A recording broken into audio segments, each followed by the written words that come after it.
नमस्कार, मैं शैलेश कुमार। शैलेश की बात में आपका हार्दिक स्वागत है। और आज हम एक ऐसे विषय पर चर्चा करेंगे जो हर व्यक्ति के लिए खास है, और ख़ास उन व्यक्तियों के लिए जो एक अच्छा वक्ता होना चाहते हैं, एक अच्छा आयोजक होना चाहते हैं, एक अच्छी वाणी बोलना चाहते हैं, एक नेता बनना चाहते हैं या एक अच्छा एंकर बनना चाहते हैं। तो उन सभी के लिए आज का विषय अति महत्वपूर्ण है। इस वीडियो को अंत तक देखेंगे, बहुत लाभ मिलेगा और ख़ासकर आप जान जाएंगे कि किस प्रकार से आयोजन की शुरुआत की जाती है। एक बात मैं और बताता चलूं कि जो लोग इस चैनल से जुड़े हैं या जो लोग इस चैनल को देखते हैं, उनमें से बहुतों को पता होगा कि मैं एक मंच के बड़े उद्घोषक के रूप में जाना जाता हूं। और जिन लोगों को मेरे बारे में बहुत जानकारी नहीं है उद्घोषक के रूप में, तो उन लोगों के लिए मैं एक खास वीडियो बनाऊंगा जिसमें मैं यह चर्चा करूंगा कि हिंदुस्तान के अधिकांश बड़े सितारे, बड़े कलाकार, बड़े राजनीतिज्ञ जिन लोगों के साथ मैंने मंच संचालन किया है वो कौन कौन से हैं। शायद बहुत कम लोग बचे हैं जिनका मैंने संचालन नहीं किया है। आइए, उस पर चर्चा तो बाद में होगी, लेकिन मैं अपने अनुभव को साझा करने का प्रयास कर रहा हूँ। सबसे पहले किसी एंकर के लिए, किसी आयोजक के लिए या किसी भी समाज सेवी के लिए जो आयोजन कर रहा हो, जिसे बोलना है, जिसे आयोजन करना है, उसे सर्वप्रथम मिनट टू मिनट बनानी होती है। और ये मिनट टू मिनट क्या है? मिनट टू मिनट यानी कि जो आप कार्यक्रम करने जा रहे हैं उसका क्रमवार विषय सूची बनाना होता है कि किस प्रकार से यह कार्यक्रम आपका आगे बढ़ेगा, किस चीज़ के बाद कौन से कार्यक्रम आपके पेश किए जाएंगे या किस प्रकार शुरुआत होगी और कहाँ तक जाते जाते समापन होगा। इसे बोलते हैं minute to minute. Minute to minute का मतलब होता है आपके कार्यक्रम का क्रमबद्ध सूची, यानी कहाँ से शुरुआत होगा और कहाँ समापन होगा। अब इसे मिनट टू मिनट क्यों कहते हैं? मिनट टू मिनट का मतलब यह है कि आपने शुरुआत से कार्यक्रम बनाया और आपके पास जो समय है उस समय को आपने क्रमबद्ध ऊपर से डाल दिया। इतना बजे प्रारंभ होगा, इतना मिनट पर यह होगा, इतना मिनट पर यह होगा और यह मिनट टू मिनट आपके समापन तक चलेगा। यानी कि इतने बजे प्रारंभ होगा, इतने समय में प्रारंभ होगा और इतने समय में यह समाप्त हो जाएगा। और यह बड़ी आवश्यक चीज़ है किसी भी कार्यक्रम के लिए, किसी भी उद्घोषक के लिए, किसी भी वक्ता के लिए। आयोजक को पता होना चाहिए प्रारंभ में हमारा क्या होगा, समापन हमारा क्या होगा, किसके बाद कौन से कार्यक्रम होने हैं। एंकर को पता होना चाहिए कि किसके बाद कौन सी हमें घोषणा करनी है और किस रूप में करनी है। एक वक्ता को भी जब मिनट टू मिनट सामने रख दिया जाता है तो उसे भी पता होता है कि हमें कितनी देर बोलना है और किस संदर्भ को जल्द से जल्द इतने समय में रख देना है। इसीलिए किसी भी कार्यक्रम की शुरुआत, किसी भी कार्यक्रम का जो सफलता है वह मिनट टू मिनट पर विशेष तौर पर निर्धारित होता है। और अभी के समय में मिनट टू मिनट बनाना बहुत कम लोगों को आता है। मैं जहाँ भी जाता हूँ, शैलेश जी आप ये बना लीजिए, कैसे कैसे होगा, या जो बनाए हुए होते हैं उसमें बहुत सारी खामियां भी होती है जिन्हें हम सुधारने का प्रयास करते हैं। नहीं, ऐसे नहीं, ऐसे होना चाहिए जिससे आपका कार्यक्रम फिट होगा। और शायद YouTube पर यह पहला वीडियो होगा जो मिनट टू मिनट की जानकारी आपको दे रहा है। मिनट टू मिनट बनाने के पहले एक बात मैं और कह दूं कि अलग अलग आयोजन के लिए अलग अलग प्रकार के मिनट टू मिनट बनते हैं, लेकिन एक मूल जो खाका है मिनट टू मिनट का, वह मैं आपके बीच बताने का प्रयास कर रहा हूं। तो किसी भी प्रकार के कार्यक्रम के पहले एक पेपर पर आप मिनट टू मिनट अवश्य बना लें। और सबसे पहले ऊपर में शीर्षक में उस कार्यक्रम का नाम लिखें, तिथि लिखें और तिथि लिखने के बाद उसके नीचे लिखें minute to minute. Minute to minute लिखने के बाद आप क्रम बनाएं। सबसे पहले 1 नंबर दें और 1 नंबर से शुरुआत करें जहां से आप लिखेंगे कि सभा स्थल पर सभी लोगों का आगमन। किसी भी कार्यक्रम की शुरुआत जब सब लोग आते हैं वहीं से होती है, तो आप यहां से प्रारंभ करें जिससे आपको सुविधा होगी। तो सबसे पहले आप लिखें सभा स्थल पर लोगों का आगमन। दूसरे नंबर पर आप लिखें मुख्य अतिथि का आगमन। तो 2 बातें तो हो गई, एक लोगों का आगमन और दूसरा हो गया मुख्य अतिथि का आगमन। अब जब मुख्य अतिथि आ गए तो आप उन्हें बिठाएंगे, तो आप तीसरे नंबर पर लिखें मुख्य अतिथि का आसन ग्रहण। जब मुख्य अतिथि ने आसन ग्रहण कर लिया, सब लोग बैठ गए, तब चौथे नंबर पर आप लिखेंगे अतिथि गणों का स्वागत, क्योंकि आने के बाद सबसे पहले स्वागत की जाती है। जब कोई भी कार्यक्रम करते हैं और जो आपका मुख्य अतिथि होता है उसमें आप स्वागत करते हैं। हाँ, मामला कहाँ फंसता है? मामला वहाँ फंसता है जहाँ एक ही कद के दो व्यक्ति आ गए और दोनों का कद बराबर है। अब आप किन्हें मुख्य अतिथि मानेंगे? दो मुख्य अतिथि तो होगा नहीं, उसके लिए भी बात होगी, उसका भी एक निराकरण है, लेकिन वह हम आगे बताएंगे आगे के एपिसोड में। अभी अगर आपको ज़्यादा समझाने चलेंगे तो फिर आप उलझ जाएंगे। तो अभी हम एक ही मुख्य अतिथि मानकर चलते हैं। तो मुख्य अतिथि का आगमन हो गया, आपने लिख दिया।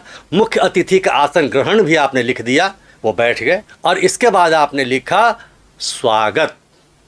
अब स्वागत का मतलब ये है कि आयोजक के द्वारा मुख्य अतिथि महोदय का और जो हमारे और अतिथिगण हैं उनका स्वागत किया जाएगा, जिसमें माला पहनाकर, कोई वस्त्र देकर, कोई वस्तु देकर, बुके देकर, कुछ भी हो सकता है। और इसके अनुसार आप अपने मुख्य अतिथि और अतिथि का स्वागत कर देंगे। स्वागत के बाद जो क्रम आप लिखेंगे वह लिखेंगे उद्घाटन। उद्घाटन का मतलब यह कि जो कार्यक्रम आप करने जा रहे हैं उसका विधिवत शुभारंभ होना। तो विधिवत शुभारंभ के भी कई तरीके हैं। कहीं रिबन काटी जाती है, कहीं दीप प्रज्वलित होता है, कहीं पर बैलून उड़ाए जाते हैं। तो जैसा आपका उस समय कार्यक्रम रहा उसे आप वहां पर नोट डाउन कर लेंगे। आमंत्रित कैसे करेंगे यह भी मैं अगले एपिसोड में बताऊंगा जब आप प्रश्न पूछेंगे। अभी हम सिर्फ मिनट टू मिनट बनाने की ओर चल रहे हैं। और जब उद्घाटन हो गया तो उद्घाटन के बाद फिर आसन ग्रहण होगा। सारे अतिथि अपने अपने जगह पर बैठेंगे। इस क्रम के बाद अगला क्रम जो आपका होगा वह होगा स्वागत संबोधन या फिर अध्यक्षीय संबोधन। यह कार्यक्रम पर निर्भर करता है कि कार्यक्रम कौन सा है। जब आपने स्वागत संबोधन लिखा जो आयोजक की ओर से होना चाहिए, तो स्वागत संबोधन के बाद जो अगला क्रम होगा वह होगा आयोजन संबंधी जानकारी। आयोजन के बारे में आपको बताना होगा कि आज हम इस चीज़ के लिए यहाँ पर जुटे हैं।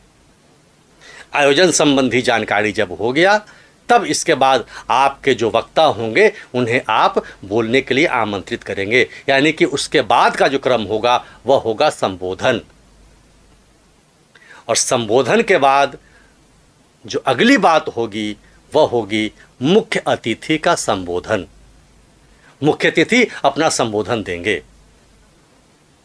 मुख्य अतिथि के संबोधन के बाद धन्यवाद ज्ञापन। और धन्यवाद ज्ञापन जो प्रारंभिक शुरुआत उद्घाटन सत्र होता है या किसी भी आयोजन की शुरुआत होती है उसकी अंतिम कड़ी होती है।